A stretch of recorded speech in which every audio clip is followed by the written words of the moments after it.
So let's start our second lab, which is LabWeek 3B, configuration of initial switch settings. So you open that by clicking here. So Packet Tracer is already installed on these computers. So what I'll do, I will log in as a guest login.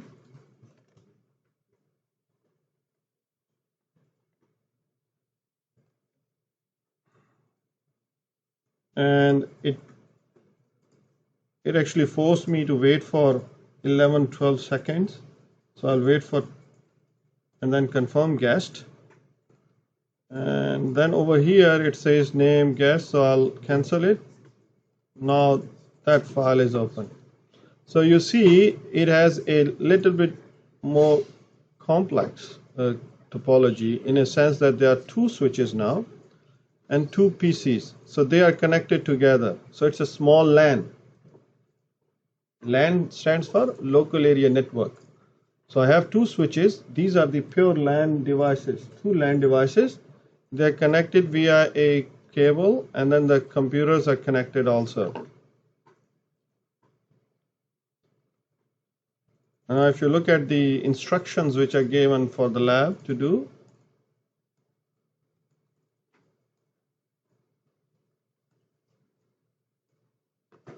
this one. So it asks us to do some very basic configuration. Okay, very basic configuration on switches. And that's what the motive is. The addressing table is given. PC1 has a IP address 192.168.1.1. PC2 has a IP address of 192.168.1.2. Now switch don't have IP addresses. They don't work on IP addresses. They work on MAC addresses. But we assign a virtual, and we call it SVI, switch virtual interface. I will explain that how we create that.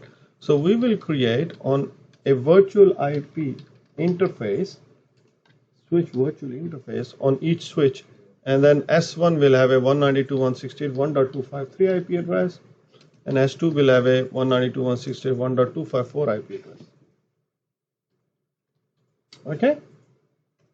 Now we use that so that we can use these virtual IP addresses on these switches for verification of connectivity. So we use that.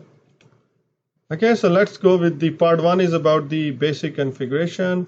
Part 2 is about the configuration of PCs, and then part 3 about switch management interface. Now these interface, switch virtual interface or switch management interfaces, these are the same thing. So I will show you how we configure it. So let's do, first of all, we go to S1 and then we click the CLI tab. Now one way which I showed you in the last lab, that we create a console connection to the switch or router, and then we configure from the PC. This is what we do when we have a real hardware devices. But in this simulation software, no problem, you can directly click to that device, either switch or router, and then you can go into the CLI, command line interface. Okay. So what I'll do, according to these instructions, I will go to the direct to the S1. Okay, so remember this is our S1, and then click this CLI.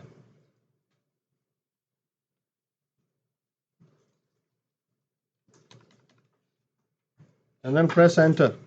And now you see, this is my switch. I am actually in the switch operating system. And default name of the switch is switch. So I want to change to S1. So the way to do is that I will first of all go to enable mode by typing enable, enter, and then from enable mode I will go to global configuration mode, config, Docker terminal, enter. So now this is my global configuration mode, and I will say host name S1 because this is my S1, and enter. Immediately you can see that this name is changed to S1 immediately.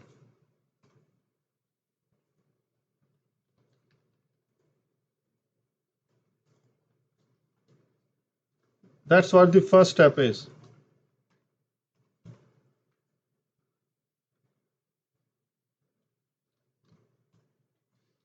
Now second step is configure the console and privilege executive mode passwords. Now this is a security measure. I don't want anyone to get to my switch, connect to the console cable, and then start configuring, changing the configuration file. It's no good. So we put passwords there on each level. So if someone gets access to the switch, plug in the cable, he should be challenged. He or she should be challenged with a password. So that is called line console password. The other password is when we are going into enable mode, from user mode to enable mode. When we type enable, then so that's the next level, next higher level. So I want to put password over there as well. Maybe in some cases that my first password is compromised. So it's a second line of defense. So let's configure first of all your line console password. So the word is line console 0. That's only one console on my switch. So I will go to line console 0, and then I will say password. Now whatever password, but for ease here, but just to make things simple, I'll put a password of Cisco. Password Cisco. And then the word login. This is how these three lines will set my console password.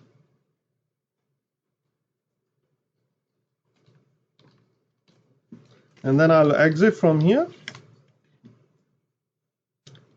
So I come out of this global configuration mode and line console mode. Now I come out of line console mode, and now I'm in a global configuration mode. Global configuration mode. Over here, I set enable secret password. Secret means that it will be encrypted. When it is saved, it is hashed. It is not saved in a plain text. So now enable secret password. Let's make it class. Okay, and enter. So this is how we configure line console password and enable password. So let's verify it. Is it working or not? So I am a global configuration mode. I exit from here. Now it's a privileged mode. Exit from here again. So that's my top level. So it's like that I have connected console cable to the switch. Now it is asking me password. So what should be the password here now? The first console password? Cisco. Now when we type password, it will not show anything. It looks like nothing is happening, but it is actually registering. It is putting there. Enter. So now I'm in a user mode. So from user mode, I'll go to the enable mode, and again I will be asked for a password. So let's go to enable mode, enable, press enter, right? And this is your second password which I configured, and it was class, enter. So now I'm in a user mode, privilege mode, and from here I can go anywhere in global configuration mode and all other modes. All right, this is how we assign passwords for our security of the switch. Now this is what it is saying here: enable password, and that's it. Enable secret. Then another important thing is your message of the day. Now, message of the day, a banner we assign on a device for legal purposes. That is done in global configuration mode. Configure terminal, and we say banner MOTD, and then we use this hash. Anything between two hashes will be your message. So I'll say unauthorized access not allowed, or anything which you want to put. We have to put that for the legal reasons. So that will make your banner, and press enter here, and you see this is your banner, and it will appear at the top at the start. So let's verify it. End, we put end, exit. I come out of that privilege mode, and you see it's like I'm starting from the start. Plug in cable, enter, you see over here unauthorized access not allowed. This is the message, and then it asks me a password, which is your line console password, which was Cisco. Enter that. Now I'm in user mode. From user mode I will go to enable mode, enable, and now the password is class. Enter. So now I'm in a privileged executive mode. From here I can go into the global configuration mode or any other configuration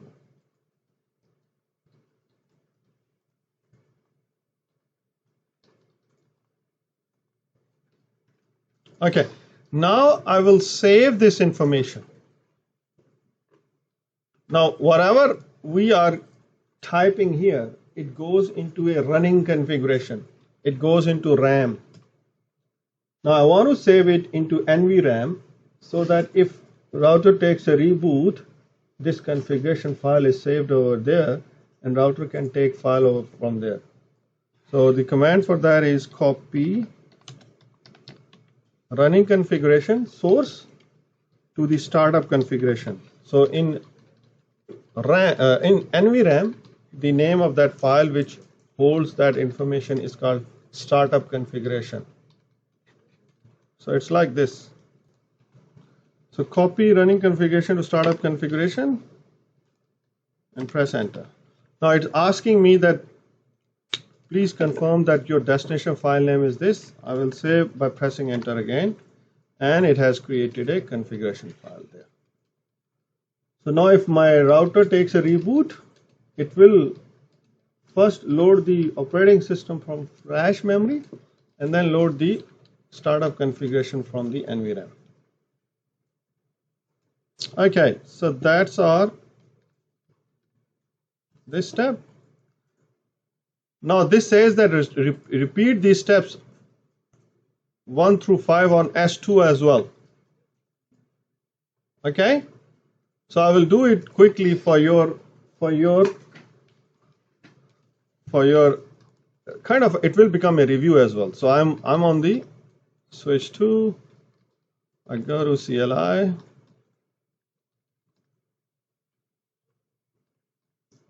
I'm putting switch. I'll go to enable mode. Instead of typing whole enable, we can also type enable en, and then from here I'll go to global configuration mode. Instead of typing configure terminal, conf t can also be done, can be keyed in, and then from here I'll say host name, and this is your S2. So first of all I will put a line console password. So line console 0, password Cisco. Again the password is same, just to make things simple. Login. So that's your line console password. I will exit from here, and then I will say enable password, enable secret password. The secret word will encrypt the password or hash the password. Now it is class. Okay, and also I need to do banner here, banner MOTD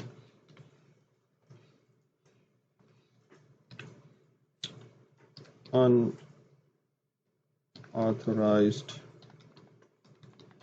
access not allowed. Banner is done, and now I'll exit from here and I will say copy run to startup. That's it. So these are your configurations which we do on both switches. All right. Now the next step, it says that we configure PC, the IP addresses on a PC, computers. Now if you go to the PC1, so according to this lab, the PC IP address, PC1 is this one, it has a 1.1 IP address, and PC2 is 1.2 IP address with these masks, /24. So go to the PC1, go to desktop, and you see this IP configuration, click here. 192.168.1.1, and the mask will come automatically. Done. Go to PC2, go to desktop, go to IP configuration, 192.168.1.2. Done. So IP addresses to the PCs are also configured now.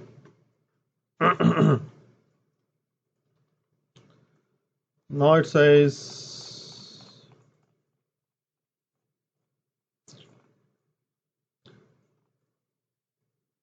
verification. Okay, now you configure management IP address or SVI on switch 1 and also on switch 2. For switch 1, the IP address is 1.253 according to this one, and 254 is on switch 2. So the way we do it, switch don't have IP address, but we create a virtual interface on the switch, and then we create that. So global configuration mode, and we say interface VLAN1, and then we say IP address 192.168.1.253 with the mask value of 255.255.255.0, and then we give command no shut. That will turn on the interface. So that's IP address, which is virtual IP address, which is a management IP address on switch 1. So do the same on switch 2. Global configuration mode, interface VLAN1, IP address 192.168.1.254. Sorry,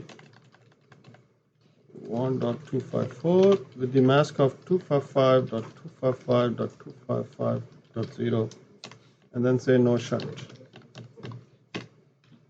And it says, clearly says that line protocol on interface VLAN is up, change state to up. Now from everywhere the ping should be working. From here to here, from here to here, and here to here. So let's check on PC1 first. Go to the command prompt. So this is how we check out, this is how we do the verification of connectivity, if everything is working perfect. So first of all, I will check IP address of my computer. Is it okay or not? So give this command ipconfig and enter. You see, it has an Ethernet card which has an IP address of 192.168.1.1. Good. I want to check this connectivity from here to switch 1. Switch has a virtual management IP address of 192.168.1.253, switch 1. So it should ping that one. So let's ping. Ping is like ping pong. So you send a packet and packet comes back. Echo request, echo reply. This is how it works. So it will send 4 packets and the 4 should be received back. Ping 192.168.1.253. That's the virtual IP address, management IP address of this switch 1. So wait. Yes, so you see that first actually was not able to come back, but all 3 after that are coming back. So let's do it once more, and you see reply from 1.253, 32 bytes, and time less than 1 millisecond was taken to come back. So from here to here is okay. Now we're going to check that if I can get from here to this S2, which has another management virtual IP address of 254, which I configured. So let's ping that one, 254, enter. So first one will not come back because it takes too much time, but after that it's okay. Good. I'll ping it. Good. So I'm getting now from here to here. Now let's check the last one, which is PC2, and if you remember, it was 1.2 IP address. Enter straight away. I'm getting answer. So this is what the whole lab is. Basic configuration of switches, assign IP addresses, and then do the verification.